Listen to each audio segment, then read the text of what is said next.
Olá, sejam bem-vindos, que a graça e a paz de Deus e de Cristo alcance a você, família, familiares. Hoje vamos estar trabalhando ainda a série de temas sobre as profecias do Apocalipse, estudando o capítulo 3, Mensagens Esquecidas, parte 2. Semana passada trabalhamos as 4 primeiras cartas, a carta a Éfeso, Esmirna, Pérgamo e a Tiatira, que eram de fato igrejas que existiam na Ásia no tempo do apóstolo João, mas também que representavam períodos do contexto histórico. Até ao falar sobre história, o próprio Apocalipse, do capítulo 1 até o capítulo 11, é trabalhado mais o contexto histórico, no contexto político, religioso, das nações em si, e do capítulo 12 até o capítulo 22, sobrepondo aos 11 primeiros, complementando de certa forma mais o contexto então profético, capítulo 12 até o capítulo 22 do Apocalipse. E hoje, fechando então a mensagem às cartas, capítulo 3, a carta vamos estar trabalhando as 3 últimas cartas, a carta Sardes, a Filadélfia e a carta a Laodiceia.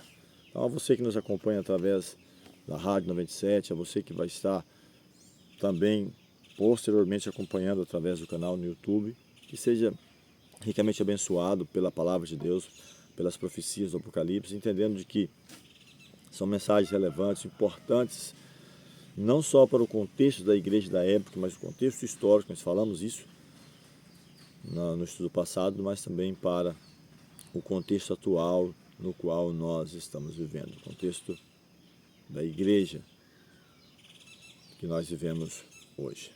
Quero convidar você a buscarmos o Senhor através da oração, preparando assim a nossa mente, o nosso espírito para o entendimento da palavra.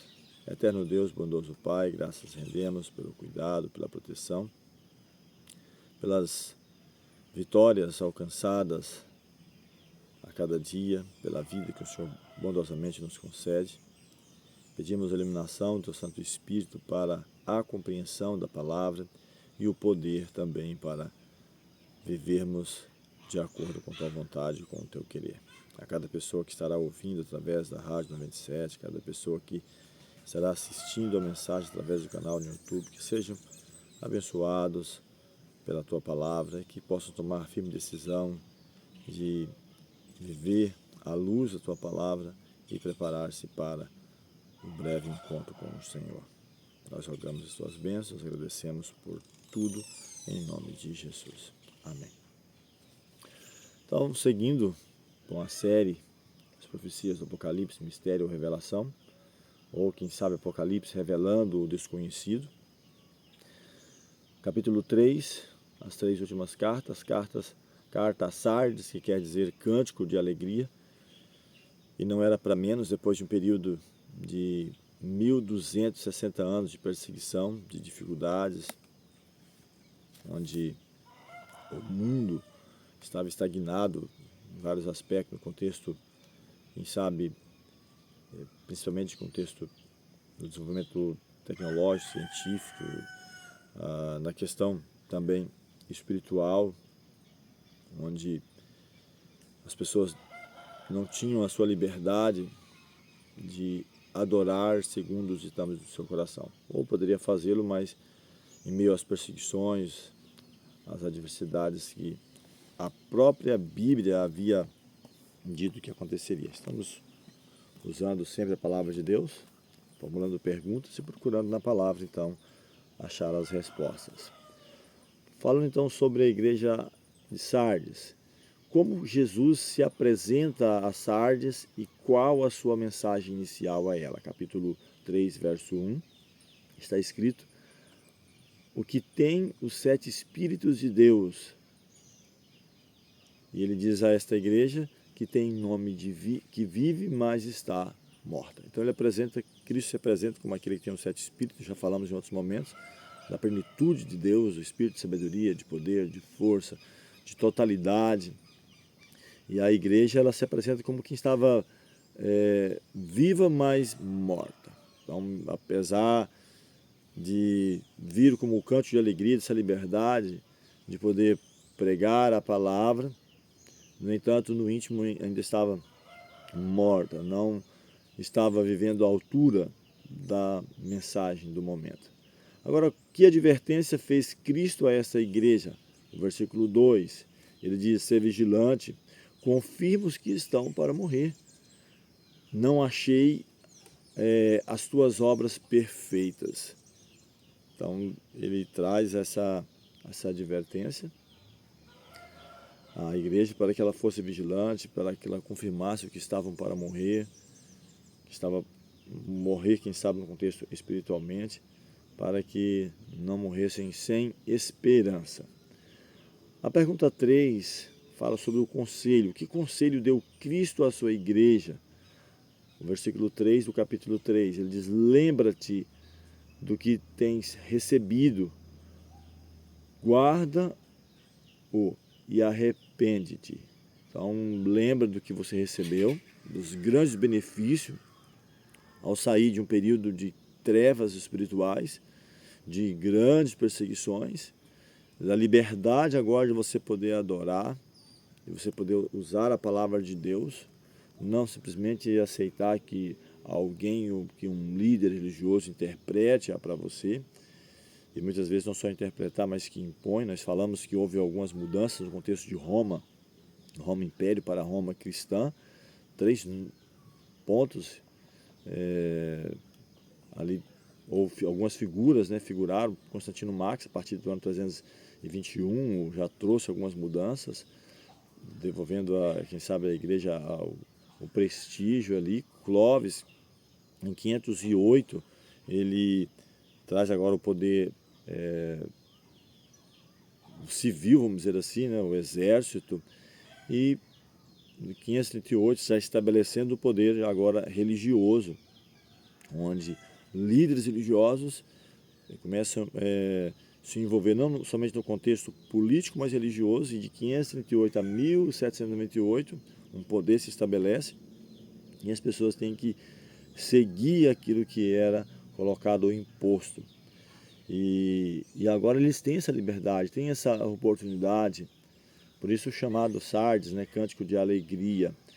Agora, qual elogio é feito? Versículo 4, então aqui nos é dito o seguinte: tens alguns que não contaminaram os seus vestidos e comigo andarão de branco. Então, olha que mensagem, Mesmo havendo a apostasia, sempre teve um grupo, alguém ou alguns que permaneceram fiéis. No contexto do Antigo Testamento, um ponto muito marcante é Elias, que chega mesmo a pensar de que ele tinha ficado só. Senhor, mataram os teus profetas, derribaram os teus altares e eu fiquei só. E Deus diz: não, Elias, ainda há 7.000 que não dobraram o joelho a Baal. Então, mesmo no momento mais difícil, onde parecia que todos haviam se apostatado, havia ainda 7.000. Era 7.000 vezes melhores do que aquilo que Elias conseguia ver. Então sempre vai haver um remanescente, e no tempo do fim agora não é diferente.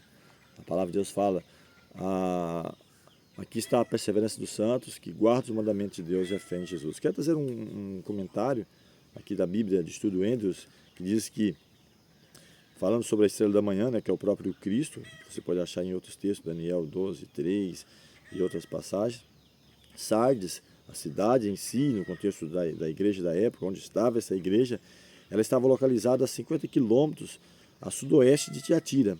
Era uma acrópole impressionante que ficava no topo de uma montanha como Pérgamo, e pode representar a esterilidade da ortodoxia protestante após a reforma do século XVII século XVII e século XVIII. Então, apesar dessa oportunidade de sair desse período de trevas espirituais, há essa paralisia do século XVII e XVIII e não avança assim como deveria. Avançando aqui, nós falamos sobre como Cristo se apresenta, a mensagem inicial, a advertência, o conselho, o elogio, que tem alguns que não se contaminaram e andariam de branco, representando a pureza da palavra. Agora, fechando a mensagem sobre essa carta, a carta de Sardes, que promessa alentadora ou confortadora Jesus deu a essa igreja. Capítulo 3, verso 5, ele diz: darei vestes brancas ao que vencer, ao vencedor. Não riscarei o seu nome do livro da vida.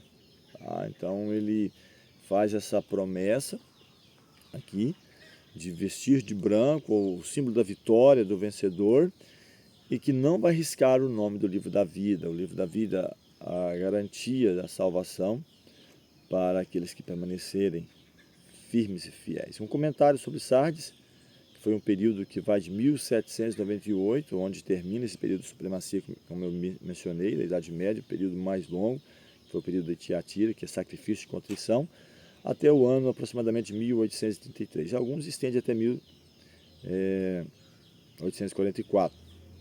Mas ele diz assim, mais especificamente até esse ano, 1863, tempo em que houve muitas reformas, mas, abre um parênteses, no entanto, as pessoas se acomodaram com o que havia alcançado. Por isso a mensagem de Jesus diz que tinha aparência de que estava viva, mas estava morta, pois as obras não condizem com a fé. Pois a igreja devia continuar com novas conquistas, vivendo o amor de Jesus e pregando sobre a sua fé, aproveitando as oportunidades abertas diante de si, as quais Deus lhe havia concedido. Eu até mencionei, falando sobre a importância fundamental de grandes reformadores, Wycliffe, Calvino, John Hus, Zwinglio, Lutero, John Wesley, depois Guilherme Miller, Mas, infelizmente, muitas vezes as pessoas que seguem aquilo que o líder iniciou não avançam muito. Não vou para esse ponto que o próximo reformador achou, porque meu líder não foi. O mundo estava mergulhado em trevas e nem todos conseguiram avançar. É como a luz. Você pode até perceber a luz do sol refletindo aqui no meu rosto, onde eu estou aqui, no ambiente natural, nosso espaço aqui, a Chácara Aisel, gravando. Não somente para a Rádio 97, mas também para o canal no YouTube. A luz, como a estrela da manhã, como o raiar do dia, a aurora, ela vai indo até tornar o dia perfeito. Então o mundo esteve mergulhado em trevas, então nem todos os reformadores conseguiram avançar. Alguns conseguiram um ponto, e que outro avançou para outro ponto mais, mas aqueles que seguiram o primeiro reformador não aceitou, pronto, eu não vou porque meu líder não foi muito além. E acabou que muitas vezes houve até mesmo perseguições dos próprios protestantes, e há até hoje, mencionei sobre isso infelizmente, de um ponto que talvez o reformador anterior não avançou, e quando alguém quer trabalhar esse ponto é perseguido porque o outro não foi até ali. Então é muito complicado isso. E acabaram que perseguiram, assim mesmo como as pessoas na Idade Média, fizeram. Por quê? Porque não estavam atentos a esse amadurecimento de que o mundo havia estado aí aproximadamente 1260 anos em trevas espirituais, aquilo que a profecia apontava que iria acontecer. 1260 anos, ou um tempo, 2 tempos, metade de um tempo, ou 42 meses. Tanto Daniel quanto Apocalipse fala muito sobre esse período. Carta a Filadélfia, que quer dizer amor fraternal. Como Cristo se apresenta a Filadélfia?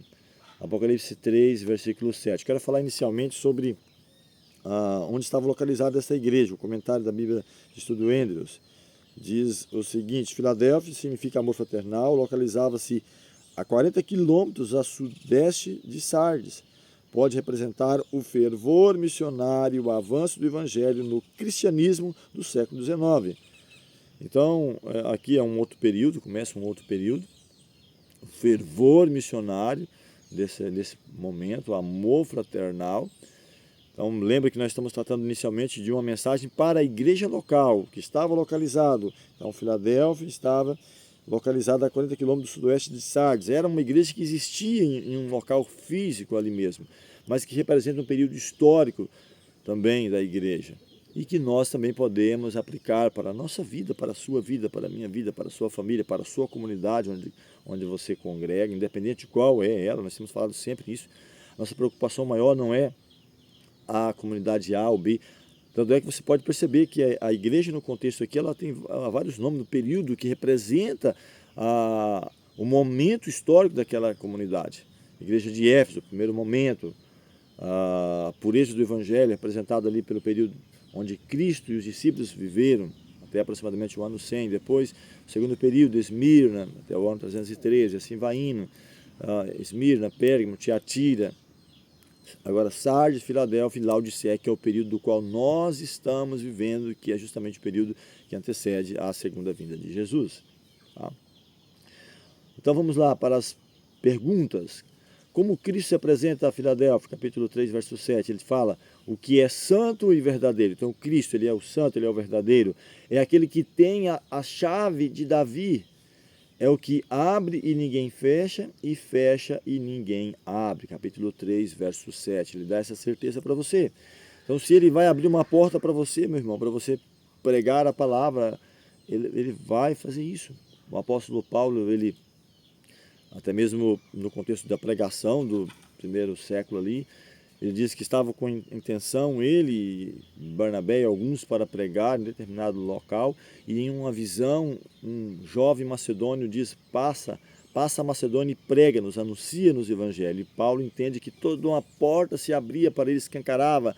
Realmente, o contexto da Europa, onde Paulo, Barnabé, Lucas e outros mais avança para todo aquele contexto da pregação, desbravando ali e indo além da fronteira de que estava, quem sabe simplesmente do contexto de Jerusalém, de Judeia. E a promessa era em Atos 1:8, ao receber o dom do Espírito, recebereis poder ao descer sobre vós o Espírito e ser-me-eis testemunhas em Jerusalém, Judeia, Samaria e até aos confins da terra. E, de fato, Paulo e os demais apóstolos alcançaram no primeiro século o mundo habitado, chegando até mesmo à sede do mundo da época, Roma, onde a igreja estava estabelecida, onde Paulo, por pelo menos 2 anos, ele aluga uma casa, prisioneiro do Senhor, mas a palavra não estava presa e Paulo pôde pregar com toda a liberdade, apesar de estar preso à palavra de Deus. E isso é o mais importante, onde, mesmo estando, quem sabe, acorrentado pelas circunstâncias, e eu até mencionei, né? Eu aproximadamente tem 10 anos que de alguma forma estamos acorrentado de não poder pregar em toda a liberdade na igreja da qual eu fui batizado no ano de 93, por alguma situação, algumas circunstâncias, mas isso que me ocorreu de certa forma, e quem sou eu para me comparar, né? O apóstolo Paulo, muito longe, muito distante, mas Paulo diz, sede meus imitadores como eu sou de Cristo, então nos incentiva a isso. É como que abrisse uma porta para um outro caminho, que é justamente algo que eu nunca pensei que pudesse fazer, rádio, poder trabalhar nas mídias como YouTube, Facebook, Kawaii, TikTok, Instagram, e poder abrir uma porta para poder pregar a palavra, de ter um grupo que possa ouvir a palavra. Além disso, pessoas, amigos que tenham contato no WhatsApp, onde envio essas mensagens, e até tenho falado, não é para estar pedindo isso, mas se a mensagem for relevante, se ela tem tocado o seu coração, inscreva no canal, numa dessas mídias, e divulgue, mande para um familiar, para um amigo, para aquele que você tem desejo de ver na eternidade, estar com você na eternidade. Deus planejou isso, a vida eterna, para que eu e você pudesse estar ali. E levar aqueles que nos são queridos, que nos são chegados, seja familiar, seja amigo, ou aqueles que você pode ter a oportunidade de falar, de pregar da palavra. Talvez não aqui dessa forma, mas divulgando, compartilhando. Avançando ainda, o que Cristo diz à igreja, Apocalipse 3:8, pus diante de ti uma porta aberta, até mencionei sobre isso, né? E tendo pouca força, guardaste a minha palavra e não negaste o meu nome. Avança ainda dizendo, do que promete Cristo guardar a sua igreja?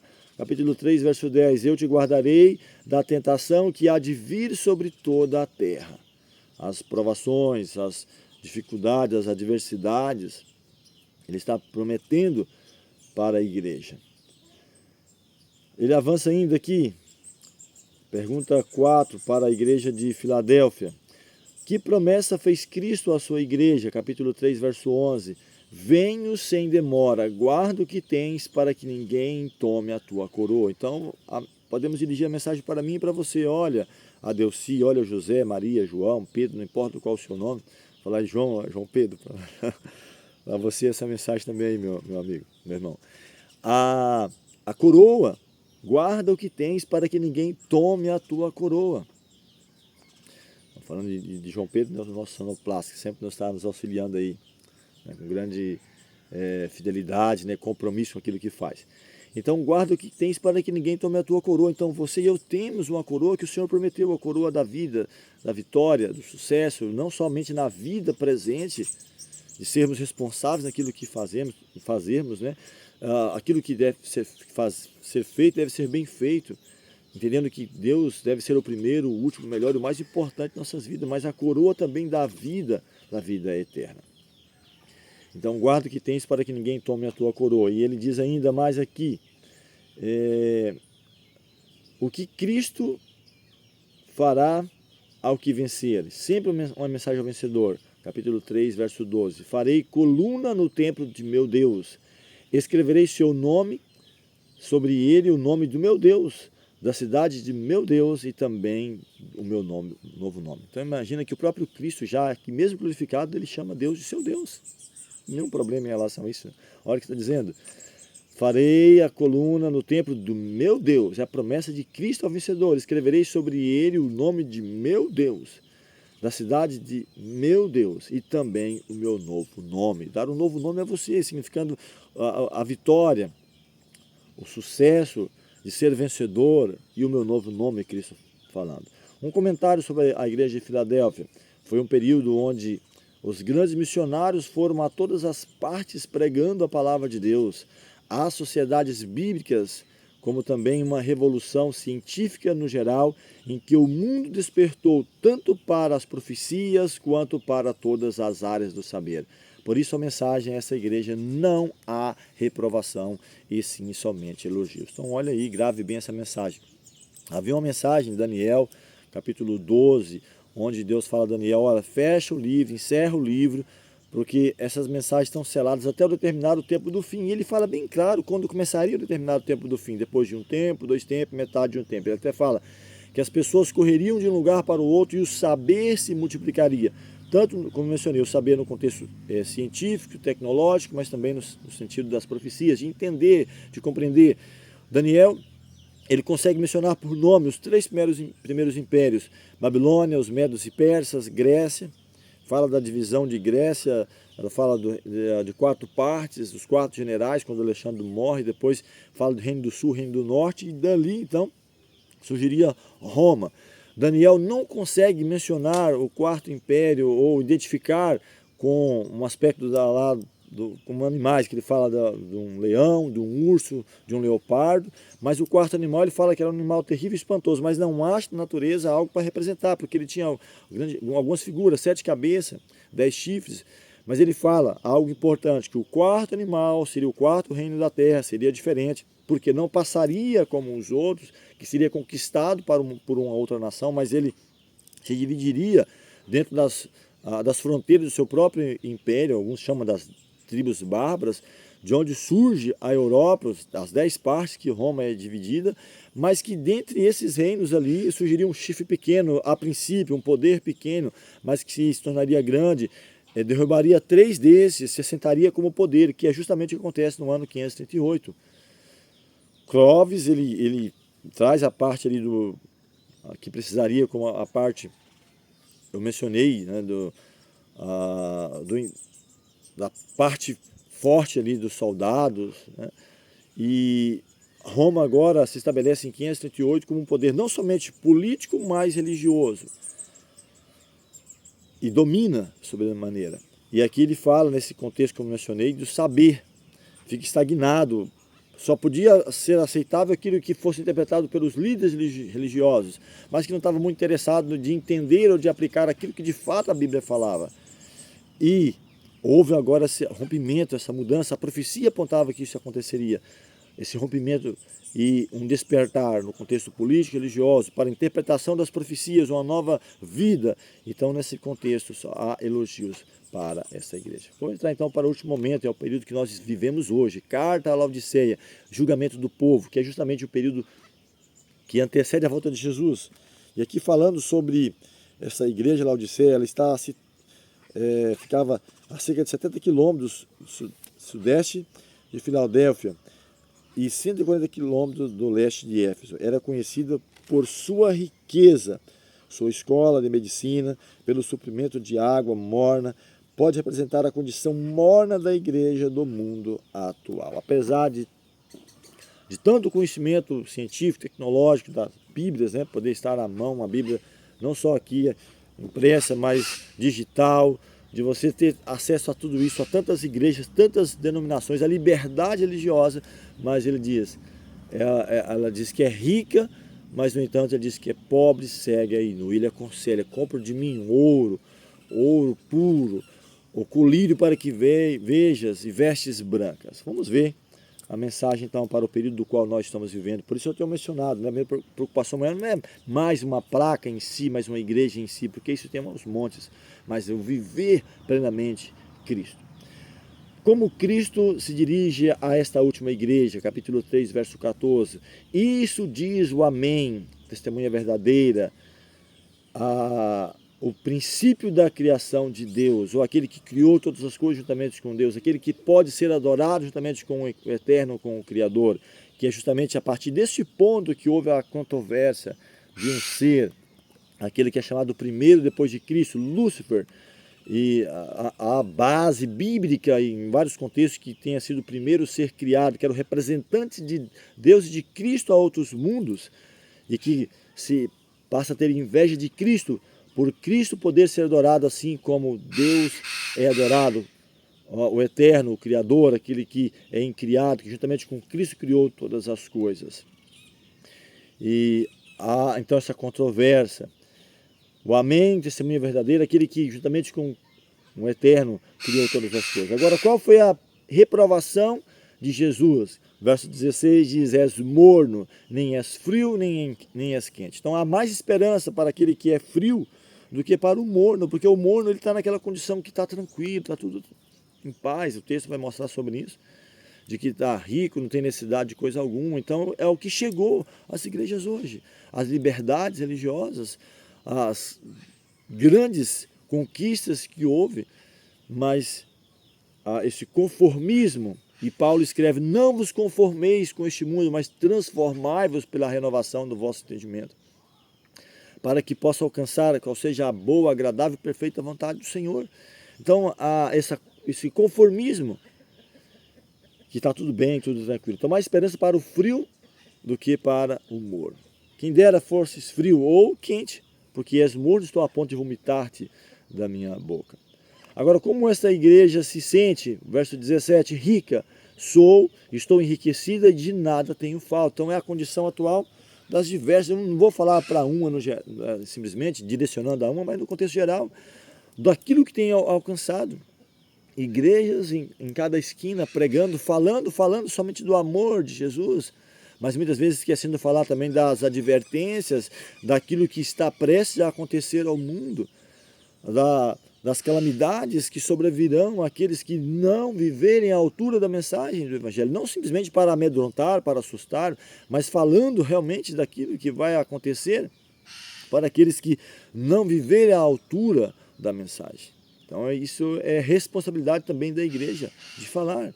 Por isso muitos naquele dia vão dizer, mas Senhor, nós não profetizamos, nós não pregamos, nós não expulsamos demônios, nós não fizemos isso. Ele vai dizer, apartai-vos de mim, vós que praticais iniquidade, não vos conheço. E iniquidade é pecado, e pecado é a transgressão da lei, dos mandamentos de Deus, quando não em todo, pelo menos em parte. Uma próxima pergunta, como Cristo considera a situação desta igreja? Verso 17, última parte, ele diz, é um desgraçado, pobre, cego e nu. E aí ele traz o conselho agora, verso 18, aconselho que compres ouro provado no fogo, quer dizer fé, amor, renove esse amor. Vestidas brancos para que te vistas, que representa a justiça de Cristo, e que unge os teus olhos como colírio para que vejas. Apesar de hoje ser o período que as igrejas no geral mais falam do Espírito Santo, que pregam sobre o Espírito Santo, mas está faltando esse ungir, esse olhar do Espírito, de ser ungidos pelo Espírito Santo de Deus. Não é simplesmente eu falar, de eu cantar, de eu me alegrar como se eu estivesse cheio do Espírito, mas não viver o fruto do Espírito na minha vida, que é amor, é paz, muito mais do que simplesmente, como o apóstolo fala, mesmo que eu fale a língua dos homens e dos anjos, falar línguas, falar de profecias, ele fala o amor, aos frutos do Espírito. Isso vai demonstrar que você, independente de qual igreja, é de fato nascido do Espírito, é o amor. Os frutos do Espírito é amor, é paz, é longanimidade, é bondade, é mansidão. Isso sim demonstra que eu e você somos nascidos do Espírito. Não é porque eu profetizei, não é porque eu falei línguas, não é porque eu interpretei. Não, o apóstolo fala que mesmo que eu desse todos os meus bens, o meu corpo para ser queimado, mas se não for motivado pelo amor, nada disso me adiantaria. Então ele aconselha esses 3 pontos, que venha reviver esse amor que leva a sair das fronteiras, simplesmente aqui do comodismo, de estar tranquilo, de olhar, de ir além. Naquele tempo ele vai dizer para aqueles que alcançaram a salvação: tive fome e me deste de comer, tive sede e me deste de beber, estava nu, me vesti, estava preso, foste visitar-me, estava enfermo, foste ver-me. Mas, Senhor, quando foi que eu te vi? Eles não têm noção disso, porque não fez simplesmente para receber elogios. Ele fala assim: quando fizeste a um desses pequenos irmãos. E não é simplesmente eu fazer para querer receber, porque os outros disseram: mas Senhor, eu fiz isso, fiz aquilo. É estar imbuído do amor de Cristo. Então é isso que deve motivar a minha e a sua vida para pregar, para viver à altura da mensagem. Agora, um ponto importante: será que perdeu Cristo o seu amor por essa igreja nesse período que nós estamos vivendo da última mensagem, antes da volta de Jesus? Ele fala: eu repreendo, eu corrijo todos quanto amo, sê pois zeloso e arrepende-te. Como Jesus demonstra então esse amor? Verso 20 do capítulo 3: eis que estou à porta e eu bato. Ele está batendo a porta do seu coração, da sua igreja, da sua denominação.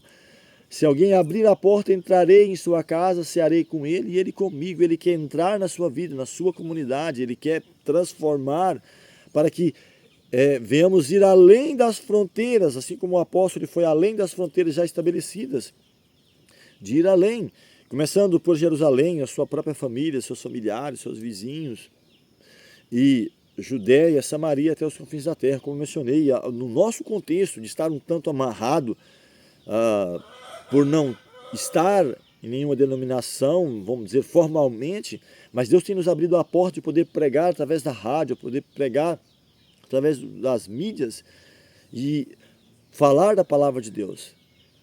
Não estamos presos simplesmente a uma denominação, mas falar, de exercer o amor, onde encontrarmos pessoas abertas, corações sensíveis a falar da palavra de Deus. Isso é muito grandioso. E ele diz ainda aqui, para nós, fechando, o último ponto a considerar na mensagem de hoje: que promessa faz Cristo ao vencedor, independente de denominação A ou B? Verso 21 do capítulo 3: lhe considerei que se assente comigo no meu trono, assim como eu venci e me assentei com meu Pai no seu trono. Então a mensagem para você, querido amigo, a você que está ouvindo através da rádio ou assistindo através do canal no YouTube, essa mensagem é para você, que você pode ser vencedor, a despeito daquilo que você já viveu até aqui, ou daquilo que as pessoas têm falado para você.